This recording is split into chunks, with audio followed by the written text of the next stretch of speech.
अखेर समता सैनिक दलाचे 10व्या दिवशी आमरण उपोषण सुटले। पाचोरा तालुक्यातील संबंधित प्रशासनाने त्यांच्या 11 मागण्या मान्य केल्या व संबंधितांवर कारवाई करण्याचे आश्वासन दिले। उपोषणकर्ते किशोर डोंगरे यांनी आपले उपोषण सोडले असून माझ्या उपोषणाला पाठिंबा देणाऱ्यांमुळेच मला या उपोषणाला यश आले, असे किशोर डोंगरे यांनी म्हणले। भाऊ, आपल्या विविध मागण्यांसाठी या ठिकाणी उपोषण सुरू होतं, काय शेवटी उपोषण सुटलं का आज? खरं तर हा उपोषणकर्त्याचा विजय नसतो। उपोषणकर्ता ज्या भारतीय संविधानाप्रती नितांत श्रद्धा आणि विश्वास ठेवतो, आज खरंच या 9 दिवसाच्या चाललेल्या आंदोलनामध्ये बाबासाहेबांनी गोरगरीब, कष्टकरी, शेतकरी व या देशाच्या वंचित शोषित घटकासाठी जो संविधान या देशाला दिलं आहे, खरा विजय या भारतीय संविधानाचा झाला आहे, असं मी आपल्या चॅनलच्या माध्यमातून या ठिकाणी जाहीर करतो।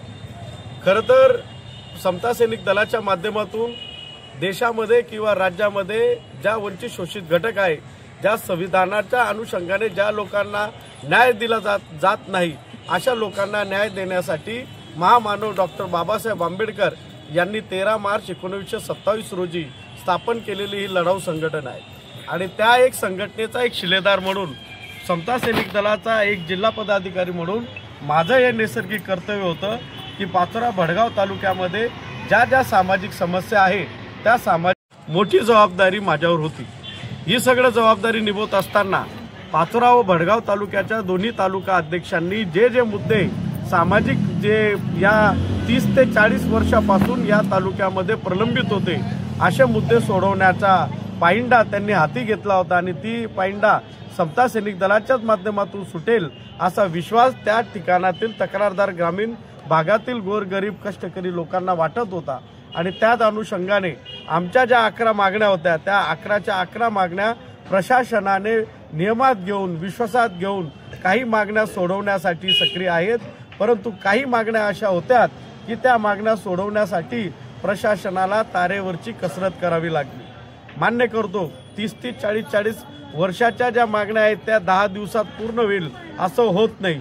काही बाबींमध्ये तांत्रिक अडचणी होत्या, टेक्निकल अडचणी होत्या, काहींना मान्यता प्राप्त करायच्या होत्या, काहींना परवानग्या लागत होत्या, पण तरी सुद्धा प्रशासनाला आम्ही वारंवार हीच विनंती करत होतो की साहेब, आपण ज्या काही कारवाई करणार आहात, आपण मौखिक स्वरूपात आम्हाला सांगत आहात, आपण अशा जर मागण्या आमच्या लेखी स्वरूपामध्ये एका कागदावर कायद्याच्या चौकटीत बांधून जर आम्हाला तुम्ही दिलीत तर आम्ही आमचं आंदोलन तात्पुरतं हे स्थगित करायला तयार आहोत। कारण आपल्या सर्वांना माहिती आहे की पवित्र अशी आचारसंहिता पाचोरा नगर परिषदेच्या माध्यमातून निवडणुकीसाठी लागलेली आहे आणि त्या आचारसंहितेला गालबोट लागणार नाही याच्यासाठी आम्ही देखील भारतीय संविधानाचे पाईक असल्या कारणामुळे आमचं हे नैसर्गिक कर्तव्य होतं। परंतु मुख्य जी मागणी वानेगाव दफनभूमीच्या संदर्भात होती, ती मागणी खरोखर अन्यायकारक त्या समाजावर होती। त्याचं कारण असं, त्या समाजाकडे 1983 पासून माननीय जिल्हा अधिकारी त्यांच्या मार्फत देण्यात आलेली ती जमीन आणि स्पष्टपणे त्या जमिनीवर जो उतारा त्या ठिकाणी दिलेला होता, त्या उतार्याची नोंद असताना त्या ठिकाणी बेकायदेशीरपणे एका समाजकंटकाने गेलेल्या 15 ते 16 वर्षापासून या गोरगरीब समाजाला दमदट्टी करून त्या ठिकाणी त्याने बेकायदेशीर पद्धतीने अतिक्रमण केलेले होते। वारंवार त्या समाजाच्या माध्यमातून गेल्या 4 ते 5 महिन्यापासून पाठपुरावा सुरू होता।